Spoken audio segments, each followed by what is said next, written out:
Hello दोस्तों, आज हम लोग कोशिका के बारे में पढ़ेंगे, सेल के बारे में। जो हम लोग जानते हैं कि पृथ्वी पर जितने भी समस्त जीव जंतु हैं सभी का निर्माण किससे हुआ है, वह अपना आकार, रूप, रंग कैसे प्रदर्शित करते हैं, उनका ढांचा कैसे तैयार होता है, इस सब के बारे में हम लोग पढ़ेंगे। तो हम लोग जानते हैं कोशिका। पहले हम लोग चर्चा कर लेंगे कोशिका पर।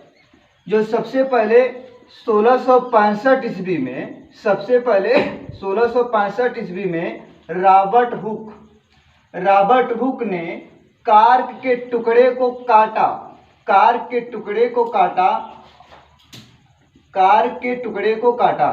जब इसने कार्क के टुकड़े को काटा तो सबसे पहले जब स्वतः निर्मित यानी अपने से बनाए गए सूक्ष्मदर्शी की सहायता से जब देखा तो इस पे एक मधुमक्खी के छत्ते के समान आकार दिखाई दिया, जिसे वह अंग्रेजी में सेल बोला। सेल इसलिए बोला क्योंकि जो रॉबर्ट हुक था वह इंग्लैंड का वैज्ञानिक था।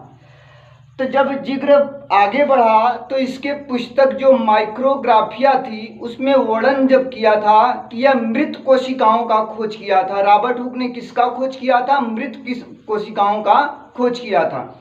इसके बाद 1674 ईस्वी में, ध्यान से देखिएगा, इसके बाद 1674 ईस्वी में लिवेनहॉक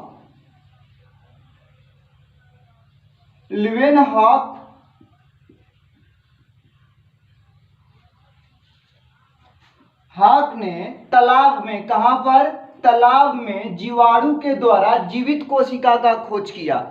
अर्थात आपसे क्वेश्चन जब पूछेगा कि जीवित कोशिका का खोज किसने किया तो आप बताओगे लिवेनहॉक ने। कहां किया? तालाब में। किस जीव में किया? जीवाणु में। तो हम जिक्र कर लेते हैं कि कोशिका क्या होता है। तो आप बताएंगे कोशिका जो होता है किसी भी प्राणी, समस्त संसार में कोई भी प्राणी हो, उनके शरीर का जो सूक्ष्मतम इकाई होता है वह सेल होता है, कोशिका होता है। वह सेल होता है, कोशिका होता है। और सेल का मतलब बोल सकते हैं कोठरी, एक छोटा सा कमरा, रूम। जैसे हम बता सकते हैं जब किसी रूम का निर्माण होता है तो छोटे छोटे ईंट के कण लगते हैं, मतलब ईंट लगते हैं, और ईंट से क्या होता है? घर का निर्माण होता है। उसी प्रकार कोशिका से क्या होता है? शरीर का निर्माण होता है। कैसे होता है? ध्यान से आप लोग देखिएगा।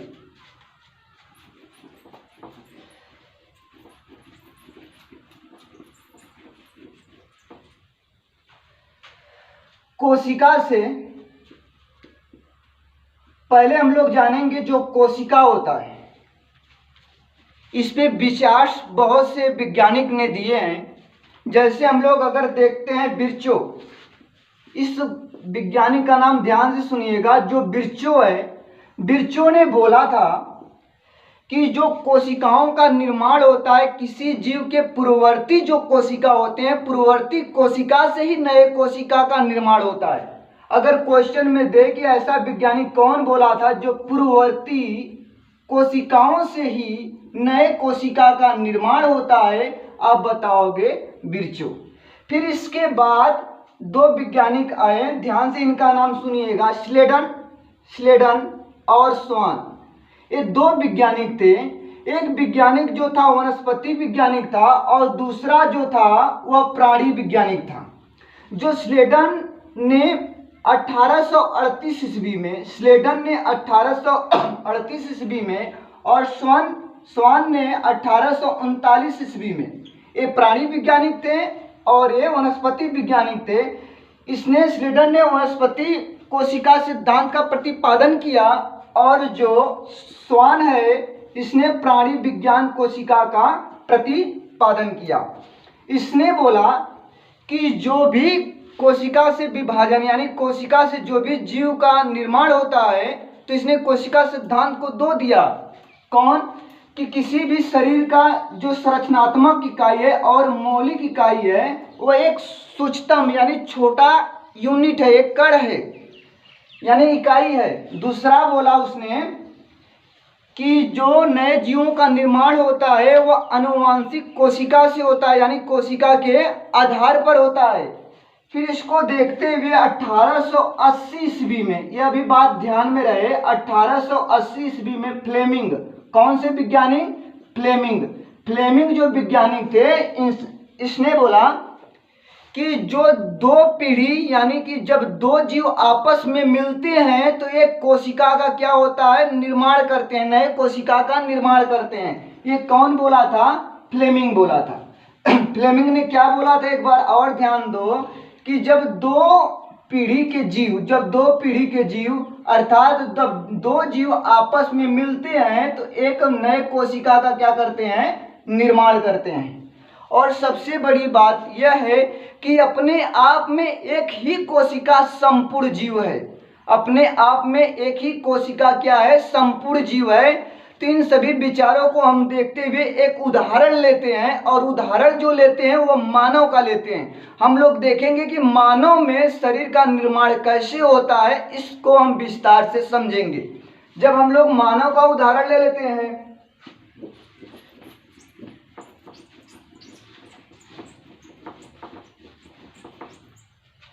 यहाँ पर जब हम लोग मानव का उदाहरण लेते हैं तो हम लोग पूछेंगे मानव में एक स्त्री और दूसरा पुरुष, एक स्त्री दूसरा पुरुष, यानी कि पुरुष से एक कोशिका निकलता है अर्थात स्पर्म निकलता है, शुक्राणु, और स्त्री से निकलता है अंडाणु। अब यहाँ पर क्वेश्चन इनसे पुटअप होगा कि जो मानव शरीर में सबसे छोटी कोशिका क्या होती है। अब बताओ कि मानव शरीर में जब सबसे छोटी जो कोशिका होती है वो होती है शुक्राणु, और जो सबसे बड़ी कोशिका होती है वह होती है अंडाणु। अगर मानव की बात करें तो मानव में सबसे छोटी जो कोशिका होती है वह होती है शुक्राणु, और सबसे बड़ी जो कोशिका होती है वह होती है अंडाणु। अब यहाँ पर आप समझ गए होंगे कि शुक्राणु भी अपने आप में एक जीव है और अंडाणु भी अपने आप में एक जीव है। जहाँ तक हमारा मानना है, जब यह दोनों जीव आपस में मिलते हैं, तो कोशिका का समूह बनता है। क्या बनता है? कोशिका का समूह बनता है। जब कोशिका का समूह बनेगा, जब ध्यान से देखिएगा आप लोग, जब कोशिका का समूह बनेगा तो कोशिका के समूह से ऊतक का निर्माण होगा। कोशिका के समूह से किसका निर्माण होगा? ऊतक का निर्माण होगा। जब ऊतक का निर्माण होगा तो ऊतक से अंग का निर्माण होगा। ऊतक से किसका निर्माण होगा? अंग का निर्माण होगा। यानी पहले कोशिका बनेगा, कोशिका का समूह, फिर कोशिका के समूह से ऊतक बनेंगे, फिर ऊतक से किसका निर्माण होगा? अंग का निर्माण होगा, अर्थात अंग तंत्र का निर्माण होगा। अंग तंत्र से बहुत से शरीर के जो अंग होते हैं वो अंग का निर्माण होगा। यानी कि आप समझ गए होंगे अंग का निर्माण कैसे होता है। यानी शुक्राणु ये अपने आप में एक कोशिका है। जो शरीर का सबसे छोटा कोशिका अगर क्वेश्चन पूछे तो इसी को बताएंगे, शुक्राणु को, जो इसका आकार ऐसे होता है। ध्यान से समझिएगा, इसका आकार ऐसे होता है। यह शुक्राणु शरीर का सबसे छोटी कोशिका, यह अंडाणु शरीर का सबसे बड़ी कोशिका। अगर बात करें कि जो शरीर का सबसे लंबा कोशिका है, जो बात करें कि शरीर का सबसे लंबा जो कोशिका है वह न्यूरॉन है, तंत्रिका कोशिका है। जो शरीर का सबसे लंबा कोशिका है वो कौन सा है? न्यूरॉन है। और जो मस्तिष्क का निर्माण किस कोशिका से होता है? दिमाग, जो मस्तिष्क, ब्रेन का निर्माण किस कोशिका से होता है? इसी न्यूरॉन के द्वारा होता है। और न्यूरॉन में एक खासियत है, बहुत ज़्यादा इंपॉर्टेंट खासियत है। अगर न्यूरॉन को चोट लग गया तो जल्दी रिकवर होता ही नहीं है। अगर दिमाग में चोट लग गया तो इसकी दवा बहुत लंबे समय तक चलती है। एक लीवर होता है, जो लीवर की कोशिका होती है वो बहुत जल्दी क्या होती है? रिकवर होती है। चलो अब हम लोग देखेंगे, आप समझ गए होंगे शुक्राणु अंडाणु, जो सबसे छोटा और सबसे बड़ा कोशिका है, और सबसे लंबा कोशिका भी शरीर का आप समझ गए होंगे न्यूरॉन, और न्यूरॉन का आप संरचना भी देख लिए, चित्र भी देख लिए।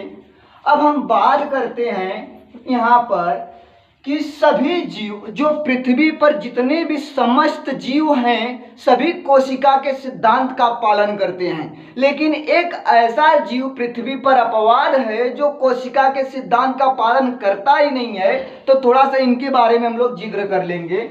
उनका नाम है वायरस, जिसे हम लोग हिंदी में क्या बोलते हैं, विषाणु। एक कोशिका के सिद्धांत का पालन करते ही नहीं है।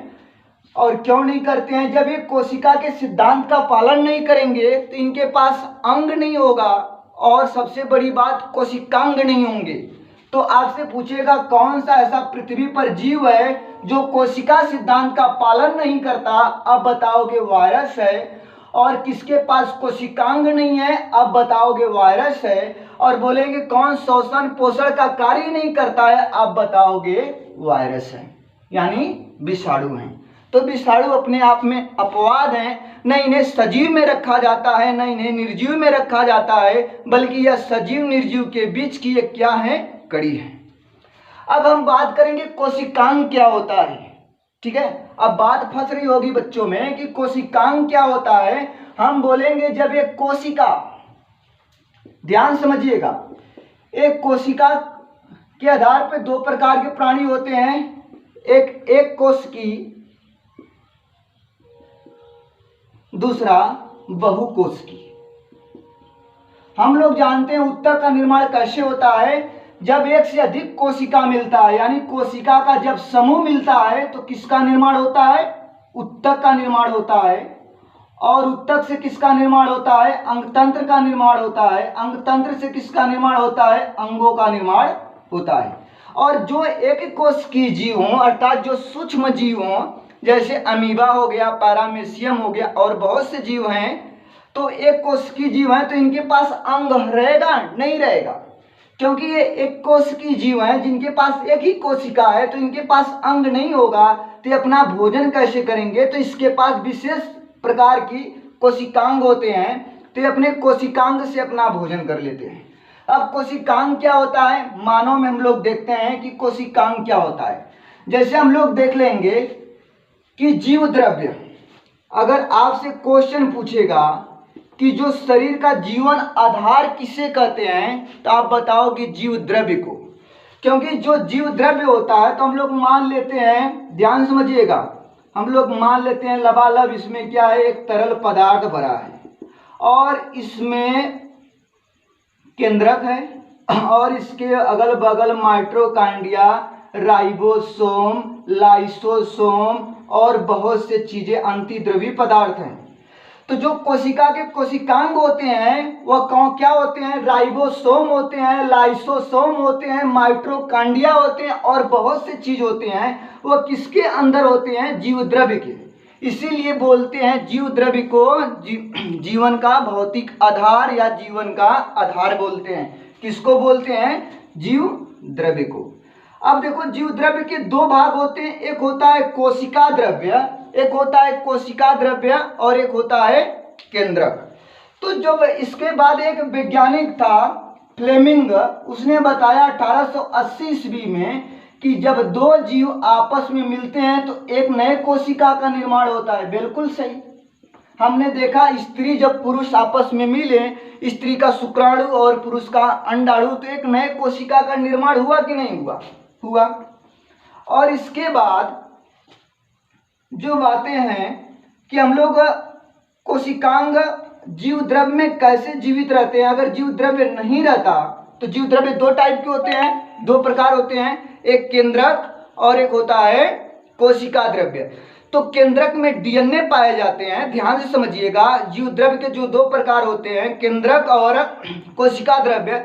तो केंद्रक में डीएनए पाए जाते हैं और कोशिका द्रव्य में आरएनए पाए जाते हैं। तो हम कहेंगे पूरे कोशिकाओं का संचालन कौन करता है, मास्टरमाइंड कौन होता है, तो आप बताओगे केंद्रक। और 1831 ईस्वी में रॉबर्ट ब्राउन ने केंद्रक का क्या किया था, खोज किया था। अब इसके बारे में हम लोग जान गए। अब बाहरी आवरण से देखेंगे कि सबसे छोटा कोशिका कौन सा होता है।